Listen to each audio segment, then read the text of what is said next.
Hi, your tutor Hafeez is again with you, and in this session we are going to talk about standard costing and basic variance analysis. So let's get started. First of all, before actually I move into this session, just a little bit of information. This chapter is not in the syllabus particularly, okay? This is a knowledge gap. We are going to bridge up this knowledge gap from the previous paper F2 to get our ideas focused around F5. In F5, what is in the syllabus is the advanced variances. Advanced variances are in the syllabus, which we are going to cover in a separate session. Okay. In this session, we are going to talk about some of the knowledge bits which a number of people have learned already in paper F2, but because some candidates come through the exemptions, they join ACCA through exemptions of F1, 2, 3, sometimes 4 as well. Okay, so in order to facilitate those candidates, this session we have designed.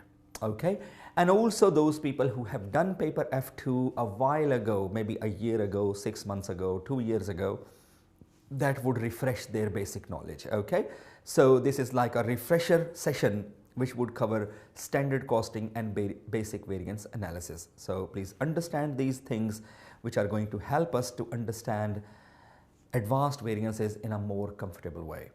Okay, so let's start our session. Standard costing.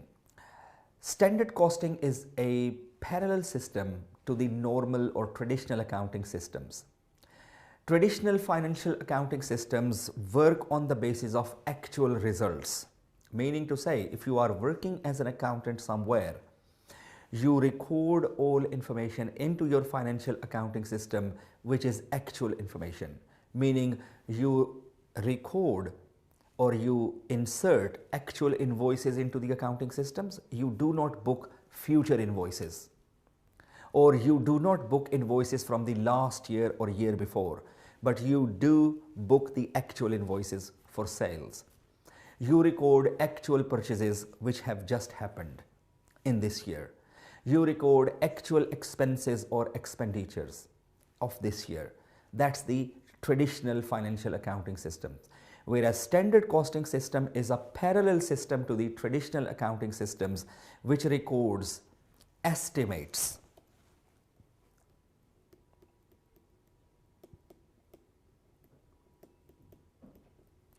which records expectations or expected results. So standard costing system does not record the actual information to start with. It records standard, estimated or expected results into the accounting system. Okay, so this is the idea behind the standard costing. Now let's understand few bits and pieces. A standard is a benchmark measurement of resource usage set in defined conditions, meaning to say that we expect how much of resource should be used in the product or service, meaning to say if it's a manufacturing organization, we define an expected benchmark is like a target. Benchmark is like an expected anticipation, that we anticipate how much of material will go into a product, how many labor hours will be used in the product, and how much of the overheads will be used in the product. So a standard is the benchmark or expected resource usage in the product. Okay. Standard costing is a system of accounting based on predetermined costs and predetermined revenues.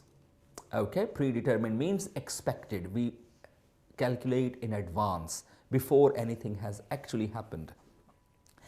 And why do we do it? Because they are used as a benchmark or target to compare the actual performance with the expected performance. And when we compare the actual performance with the expected performance, we get a useful feedback. Feedback is like a variance. We find out whether we spent more than expected cost or we have spent less than expected cost. Okay? And then it can be used in performance evaluation as well. Okay, so in performance evaluation, we use the standard costing system as part of the performance evaluation part of the syllabus area D. Okay, so we compare the actual results with the standard results, and the difference is called as the variance. This difference is called as variance. And if variances are favorable, it means we have achieved better results than expected. If the variances are adverse, it means we have performed poorly as compared to expected results. Now, standard costs can be prepared using either absorption costing or marginal costing. Now, here is one thing before I move into it. I will repeat this information again as well, again and again. Whenever we consider standard cost, okay, please remember whether we are talking about standard material cost, standard labor cost, standard overhead cost, standard sales, etc. Standard simply represents the value of material, value of labor or overheads or revenue or sales per unit. So standard is a benchmark for one unit. How much money will be spent to produce one unit? What would be expected cost to make one unit? What would be expected selling price to sell one unit? So standards are always written for one unit. Please remember this. Okay. Now here is types of standards which you had studied in paper F2. There are three basic types of standards. There are three main categories of standards. As I said, remember, standards are expected results. Standards are estimates, standards are benchmarks, standards are expectations or targets. So idea is, when we set targets for the managers, when we set expectations or anticipations for the managers, what do we expect? Number one, ideal standards. In the ideal environment, we expect from our managers that everything will be under the perfect working conditions. Meaning to say, we expect that every member of staff will get into work in time, no delays. Material deliveries will arrive in time, no delays. Machines will never break down, perfect ideal conditions. There will be no loss or wastage in materials. There will be no idle time or poor efficiencies from the workforce. So ideal standards are those which assume perfect working conditions, that there will be nothing wrong which is going to go in the future. Okay. Idea is this: why do we consider ideal conditions? Because ideal standards are like missions, long-term missions. They are set for long-term organizational objectives. That today we may have a loss or wastage in materials. Today some workers may not come in time. Today some material suppliers may delay their deliveries due to bad weather or any other reasons. But long run, there comes a day, I don't know, 5 years time, 10 years time, 15 years time, we are trying to head towards ideal conditions. Okay, that if workers are late by 5% today, how can we make it to 4% in few years? How can we make it down to 3% in another few years, and so on? So these are long-term strategies of the organization, that in long run we want to bring our organization from this point to that point. Okay, the variances to be calculated under the ideal standards approach are generally adverse or demotivational, simply because nobody is perfect in this world. Okay, we can try all our best, but being a human, and probably very weak human, I may get off sick as well. I may not be feeling very well every single day. I may not be highly motivated every single day because of my family, my work, my other related issues. Okay, So materials may be wasted because accidents do happen. Okay, out of 1,000 people working in the factory, something may happen. So because ideal standards assume perfect working conditions, so if we set our standards on the basis of ideal conditions and then compare with the actual results, variances are likely to be adverse. And adverse variances generally demotivate managers because they have tried all their best and we are still saying variance is adverse. So we do not actually implement ideal standards in a direct way. How do we implement is this? It has it was introduced many years ago by the Japanese accountants and management consultants, okay, somewhere around in 60s. And aim was to improve in this way, which a number of companies say every little helps. If for example our wastage level at the moment is 10%, if wastage rate is 10% at the moment, there is no way we can bring it down to 0% overnight. But can we try and tell our managers, can you do something about it to bring down the wastage from 10% to 9%? And managers may accept this challenge. Bringing it down from 10 to 0 may not be acceptable, but 10 to 9% every little helps, okay? That may be taken up as a challenge by a number of managers, okay? That if we apply due care, due diligence, we can reduce our losses, wastages, idle times, or any non-value additions. So that's how the standards get harder and harder by a small margin. By a small margin. It's like ACCA. At the moment, pass mark is 50. Anybody who gets 50 marks is pass qualified candidate. What if ACCA sets the ideal standards in practice as well? That from now on, anybody who will get 100 out of 100 marks will be a qualified accountant. So I suppose I will be the one who is talking to myself only. I don't think anybody will be there to listen to my nonsense, simply because 100% marks is probably, I'm not saying impossible, but near to impossible, okay? So idea is what ACCA can do. I'm not suggesting ACCA, okay? What I'm saying is if ACCA increases the pass mark from 50 to 55, I think a number of people may not even take much notice. A number of people joining ACCA, they will feel, yes, that's good. 55 marks is not impossible. Okay, we still have a gap of 45 marks. So that's how the standards are made harder and harder, okay, slowly, gradually over the passage of time. Second one, basic standards. Basic standards are very similar to ideal standards. They are also set under the perfect working conditions. So again, we do not implement basic standards directly. Basic standards are actually used to monitor how much of the ideal standards have been achieved over a period of 1 year, 2 years, or 3 years. So basic standards are used to monitor the trends. That when the ideal standards were set by the top management wants to see after a year or two, have we headed towards the ideal situation, or are we going to go towards something else? Are we going to go worse? We are not heading towards our missions.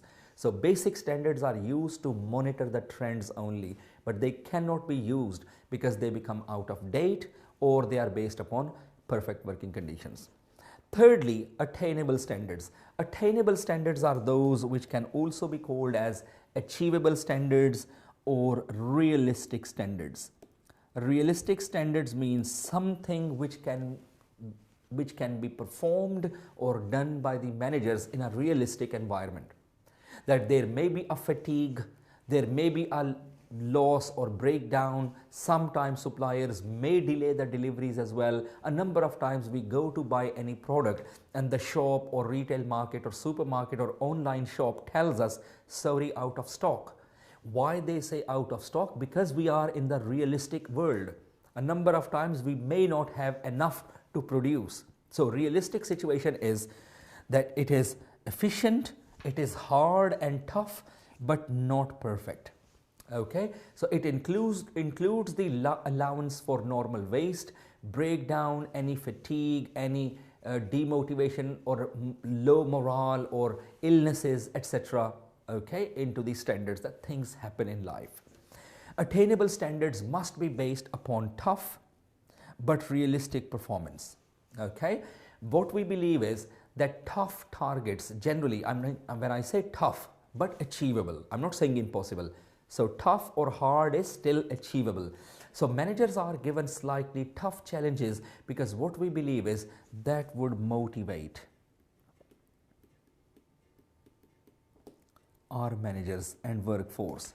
So tough standards are used for motivational purposes, and also attainable standards or achievable standards are used to calculate the variances. So they are used in the planning process and then in the budgetary control or performance evaluation purposes, that with the help of achievable standards we compare them with the actual results, and then managers can say, yes, I was given this achievable target. If I have achieved, I should be appreciated. If I haven't achieved, I'm sorry, I will try to improve things next time.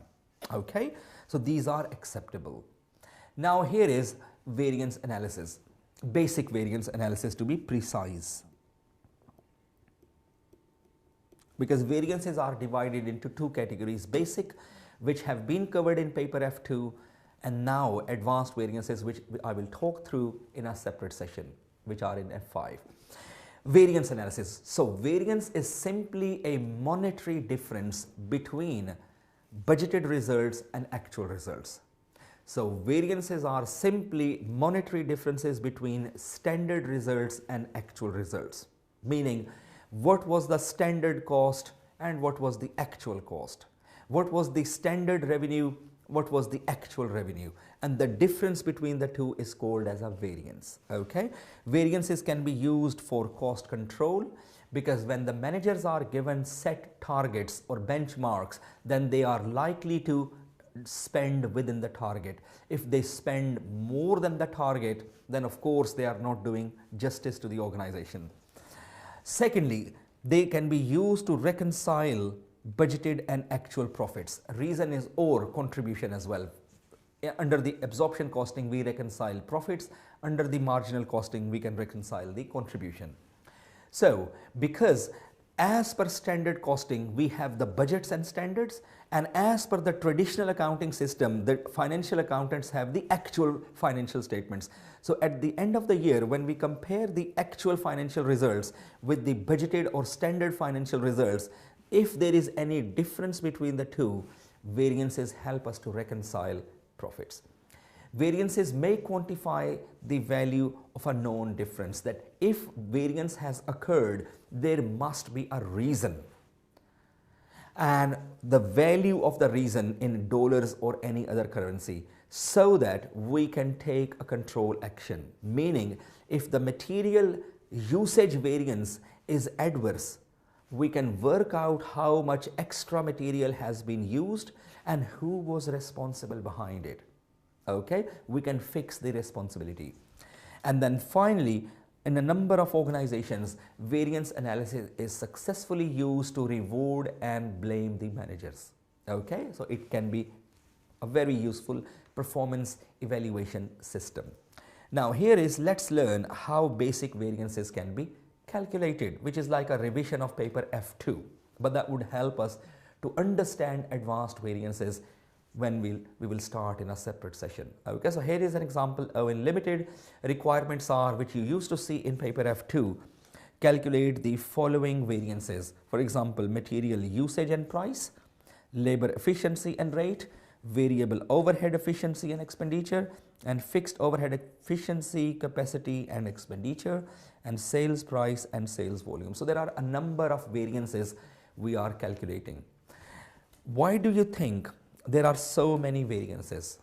Why there are 2 variances for the materials? Why there are 2 variances for the labor, for example? Simply because the performance appraisal or performance evaluation system, variances are used under the responsibility accounting. meaning that variances are not just a blame game, that we calculate variances and our aim is to blame the managers that you have overspent the money. No, the overall aim of the variances is to find the responsible person, whether somebody should be appreciated or whether somebody should be not appreciated or blamed for. Okay, reason is this, that material, if I just start with material, the cost of material depends upon two things. Number one, how much material will be used in one unit, and what will be the price of material per kilo, per liter, per meter, etc. And I think you got my idea already. Usage is the responsibility of one department, and price or purchasing is the responsibility of another department. And that's where this idea of so many variances comes along, so that we can find the right person who was behind the good performance or who was behind the poor performance. So usage variance is the responsibility of the production department, and price variance is the responsibility of the purchasing manager. Likewise, labor rate and efficiency. Efficiency is the responsibility of the production department, whether the production director or manager has utilized the workforce efficiently. And hiring and firing is the responsibility of the HR personnel departments of the company, because they are responsible to hire the people and set the rate per hour for the people. So two different departments. So this idea goes along, that our aim is to find the real reason of the difference. Okay, it's not just to blame the people, but in the better interest of the company in the future, we want to find who actually was responsible behind this variance and who was actually responsible behind that variance. Okay, now first of all, if we analyze the data, and then we will start setting up the pro formas for the variances. So I will show you some variances and rest you can try. Okay, example, Owen Limited.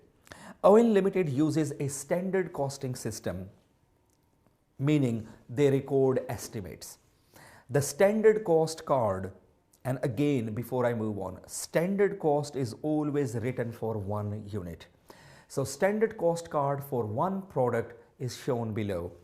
This product, whatever this product is, XYZ, this product has this much of direct materials, and can you see under the direct materials it says 4 kilos at $5 per kilo, meaning 1 unit of this product will cost us $20, whereby 4 kilos will be used in 1 unit, and the purchasing department is supposed to pay $5 per kilo.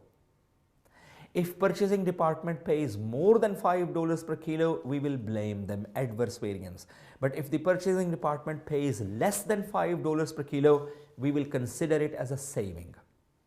If production department uses more than 4 kilos, we will say over usage or wastage. And if the production department uses less than 4 kilos, we will consider it a tight control on usage or saving of materials in the production process. This is how we develop different variances for each element. Same thing about labor as well, that 1 unit is produced in 2 hours and expected rate per hour is 8, and so on. The information goes like this. So standards are written for 1 unit only. So first block of information is the standard cost card. Okay. Second block of information, if we analyze it here, the budgeted output and sales was 1,000 units. So they budgeted to produce and sell 1,000 units, whereas actual production and sales for the period was 1,300 units. So they thought they would produce 1,000 units, but they produced more for some reason. Here is the actual cost and revenues for the period, which were as follows. Second block of information reflects actual results. Is that okay? Second block of information reflects actual results. Now please identify the primary difference between standard results and actual results. primary difference you might have observed by now, that standard cost was given for 1 unit, whereas actual results were given for hundreds or thousands of units. This is always the case in your exam question. Please remember, standard will always be given for 1 unit and actual results will be based upon how many actual units we produced or actual units we sold. Because if you look at the actual financial statement like income statement, you will not see the sale of 1 unit, you will see total revenue. You will see total cost of sales. So revenue minus cost of sales is the total gross profit. That's how you present to the shareholders. So actual results are always reflecting totality, whereas the standard cost is internal information which represents 1 unit value. Now here is my understanding. If I ask you a question, if I am calculating direct material variance, if I am calculating direct material variance, do you think it will make sense if I compare $20 of standard material cost with $22,700 actual material cost? I mean to say, do you think this will be the variance, which is $20 minus $22,700? And if I calculate this variance, do you think any manager will understand this variance? What do you think? I agree with you, no. Do you think any manager will accept this variance? Oh, brilliant. No, exactly, I agree with you. Because somebody can say, how come you are comparing $20 with $22,700? It doesn't make sense to me. Because it is not a comparison of like with like. We are comparing the cost of 1 unit with cost of thousands of units.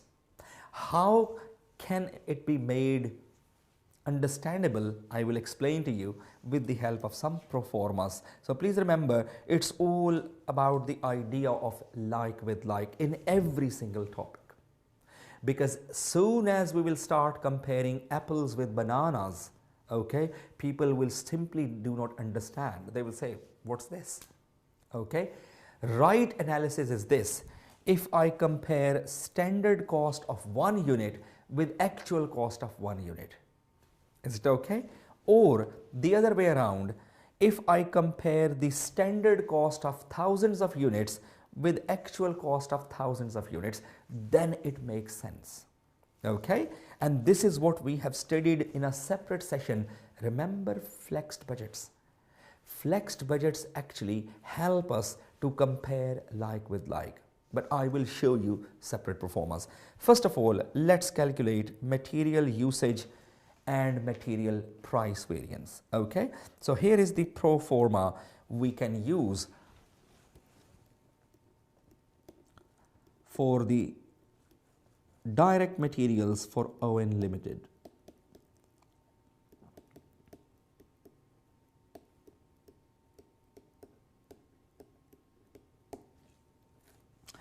Direct material variances. Okay, now idea is very first line is called as standards.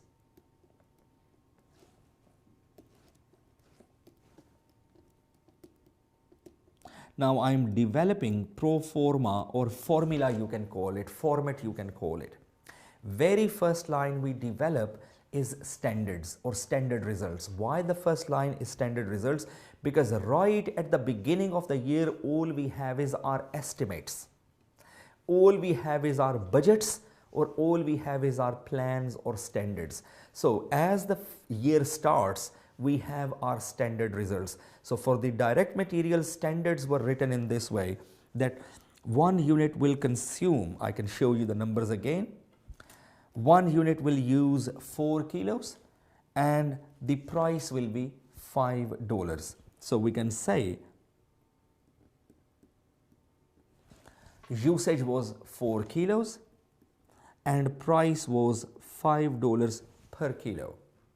Or in other words, we can develop the proforma in this way, that 4 kilos represents quantity and $5 represents price. Because 4 kilos and $5 are coming from the standard results, so we can attach a prefix to both elements as standard quantity times by standard price. Okay, and in exam purposes, to save this time, rather than writing down the full version of standard quantity times by standard price, we can make it up in short version as standard quantity or SQ multiplied by standard price or SP. Okay, so instead of writing the full version of standard quantity times by standard price, we can write down this is the SQ or standard quantity and this is the SP or standard price, just to save time in exams, okay, which is perfectly acceptable to the examiners. Every marker is an accountant and they know the meanings of this. You don't need to worry about this, okay. When we go to the end of the year, we achieve actual results. So here are the actual results, which you can call them actuals. And in actual results, we will have the same thing. We will have some quantity as per actual results and we would have some price as per actual results. So idea is that standard is replaced with actual, meaning this becomes actual quantity and this becomes actual price. So instead of S's, we use A's. So actual quantity times actual price equals to the actual cost of direct materials. And the difference between standard results and actual results gives rise to the material variance. Okay, the only problem is actual quantity and actual price are given in so many units. For example, we are provided 5,000 kilos were used, costing us $22,700, meaning to say actual quantity was $5,000. Now, do you think comparison between 4 kilos and 5,000 will be any use, or would it make any sense? No. What is 4 kilos and 5,000? Doesn't make any sense. Okay, right? So we will see how to change it. And actual price was not given. Instead of actual price, if I just change the color, this is 5,000. And actual price was not given. Instead of actual price, actual cost was given, which was $22,700, I suppose. But can we not work backwards to find out actual price? The $22,700 was the cost of using 5,000 kilos and the price comes to 4.54. So if it's not given, we can work this out as well. 454, mostly it is given. If it's not given, we can find out, okay, especially in multiple choice questions. Okay, now here is, for example, 4 kilos times 5 is 20 and actual is 22,700, and that's what I was saying, it doesn't make much sense. So what we do in order to make it like with like, always remember, first line of every variance, meaning the standard line of every variance, will be flexed by multiplying it into actual production.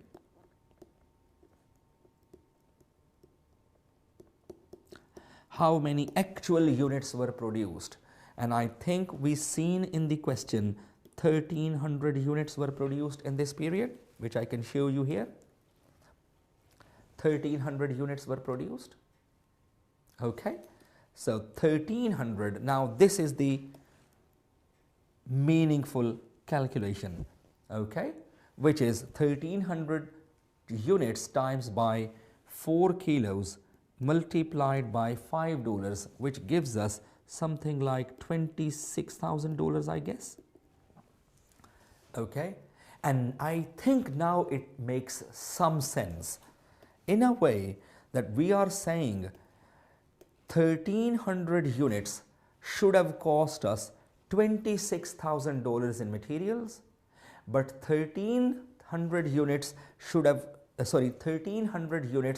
did cost us 22,700 units, and here we can see some saving, and manager can accept that $26,000 is the standard cost of making 1300 units and 22,700 is the actual material cost of making 1300 units, and this can be understandable. This becomes comparison of like with like. The difference between 26 and 22,700 is called as total material variance. Why we call it total material variance? Because it compares both quantity and price in one go. We are not interested in total material variance.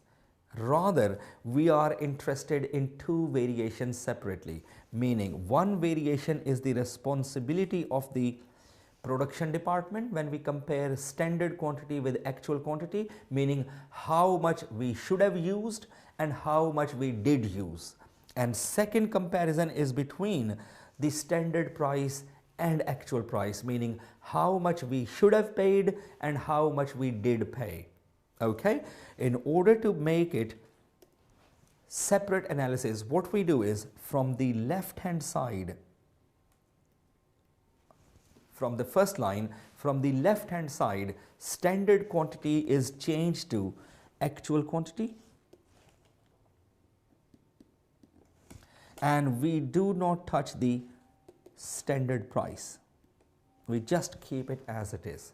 Now, in idea is this, that lines number 1 and 2 compare standard quantity and actual quantity, keeping the standard price and standard price constant, meaning lines 1 and 2 will not give any difference in price, they will only give us difference in standard quantity and actual quantity, and this is called as usage or quantity variance.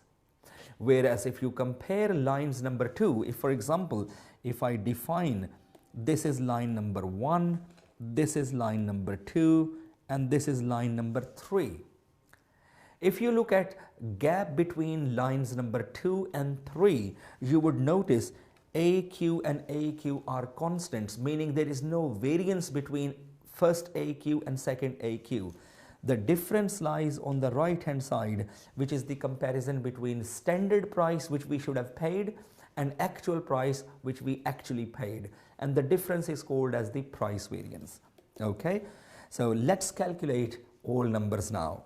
Okay, actual quantity was 5,000 kilos and standard price is $5. So answer for the line number 2 comes to $25,000.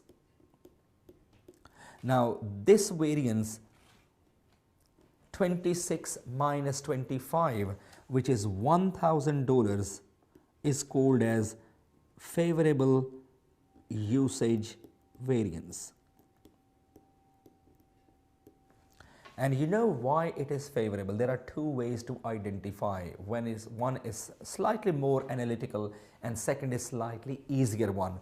Why is it favorable?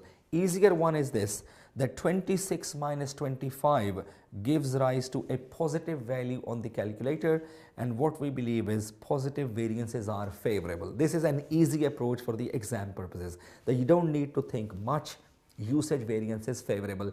Materials were saved in this period. Second is more analytical way, which is this, that if standard quantity is 4 kilos in 1 unit, can we say in order to make 1300 units, we should have used 5,200 kilos, 1300 times 4 only, 1300 times 4 gives us 5,200, whereas actual usage was only 5,000. Can you see a saving of 200 kilos? and that gives rise to the usage variance. Okay, so understanding is whichever way you go along, okay, just make sure you need to finish the questions in time. So my recommendation is go through the easy steps rather than looking into the difficult ones. Okay, now let's have a look at the lines 2 minus lines 3. Okay, 25,000 minus 22,700, we get a positive difference of I think $2,300. And because it is positive, it is favorable, and it is called as price variance.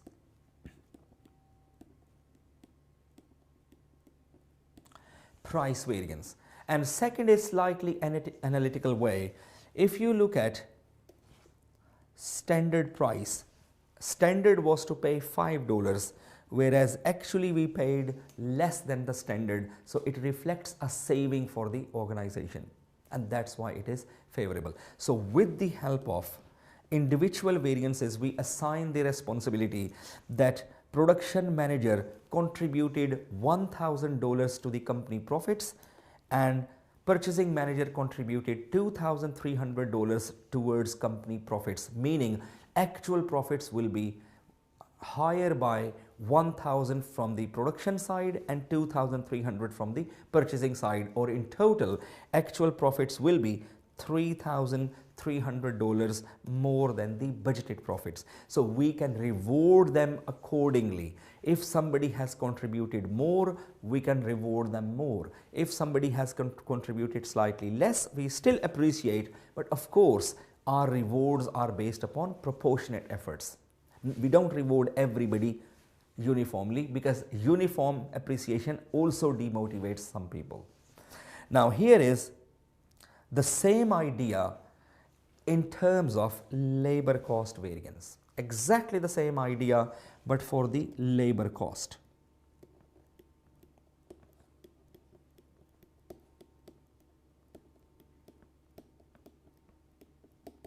Let's repeat the things. First of all, we develop first line, which is for the standard results or standards, and last line reflects actual results or actuals. And for the labor, if I go back to the information again, this time my whole focus is on the labor. As per direct labor, I am given that one unit will take 2 hours to produce, and we will pay $8 to the workforce. So can I make it like standard hours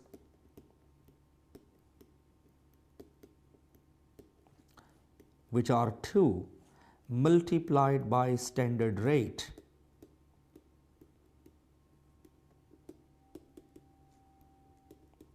which is $8, okay? Hours and rate, because we are picking up information from standards, so it becomes standard hours times standard rate. And again the similar principle. In order to save time in the exams, we can make up like standard hours or SH multiplied by standard rate or SR. And similar principle, when we receive the actual results, hours and rate remains the same, only changes S is replaced with A. So it becomes actual hours multiplied by actual rate. Okay, and similar principle, because we want to see the performance of 2 departments, one is the production and one is the rate or HR department. From the left hand side, standard hours are changed to actual hours, and we do not touch the standard rate, and automatically on the right hand side we end up comparing standard rate with the actual rate. Okay, and before we forget, first line of every variance is multiplied by the actual production.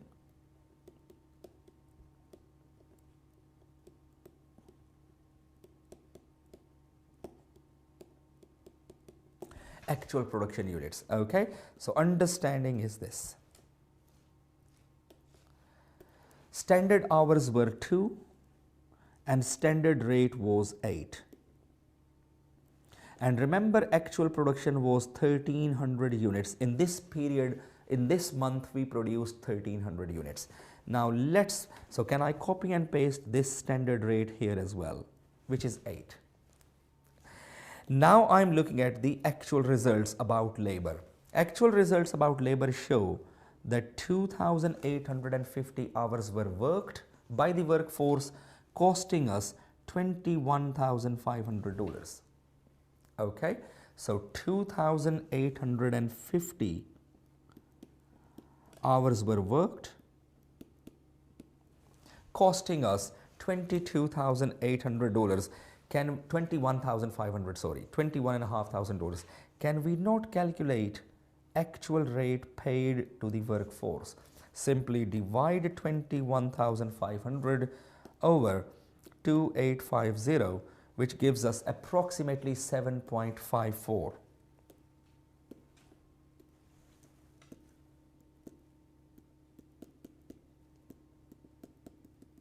Okay, it's slightly more average rate, but 7.54 rounded off. Okay, now we can work out all lines one by one.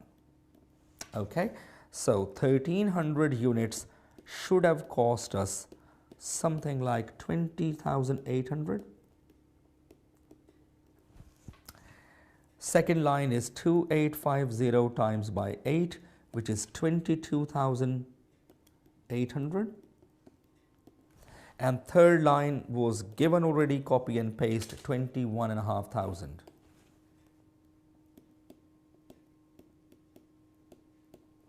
Okay, so lines 1, 2 and 3. Difference between lines 1 and 2 will compare standard hours with actual hours, meaning how much time we should have spent on 1300 units and how much time we did spend on 1300 units. So the difference between lines 1 and 2 generates the efficiency variance of workforce, which is, I suppose, adverse or unfavorable. Okay, which is negative $2,000. In exams, you don't need to put down negative or positive signs. I am just explaining that if it comes as a negative figure on your calculator, 2800 minus 22,800, very quickly it is adverse. Okay, it is adverse. Or a bit more deeper view, that 1300 units should have been produced in 2,600 hours. I mean, if one unit should take 2 hours, then 1300 units should take 2,600 hours, but actual time was 2,850, meaning actual time was more than our expectation, meaning either workers were slow, or workers were less motivated or demotivated, or any other problems, idle time, etc. Okay, something. But time was higher as compared to our plan. If we compare lines 2 minus 3, we end up with 22,800 minus 21,500, and it gives rise to a positive $1,300. And positive means favorable. And this is called as favorable, not the price, rate variance.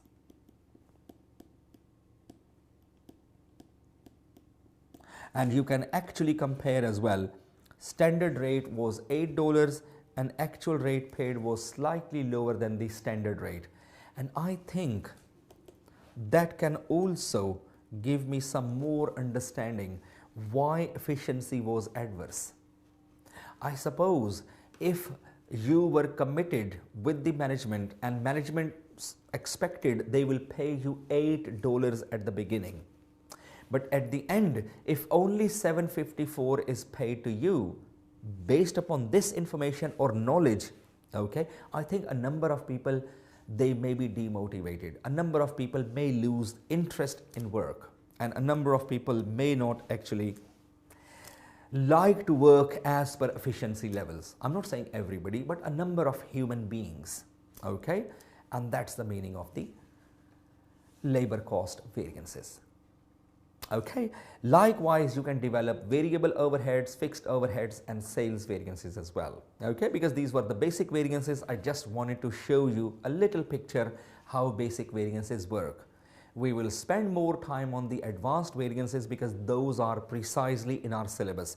Basic variances are not in our syllabus. Okay, so we will end this session right here, because I think almost everybody should be okay about basic variances. We have bridged up the knowledge gap, and this knowledge will be used in our advanced variances in a separate session. Okay, so please watch this again, read from the study textbook, and I'll be waiting for your feedback. If there is any problem, please get back to us. Okay, all the very best, take care and goodbye.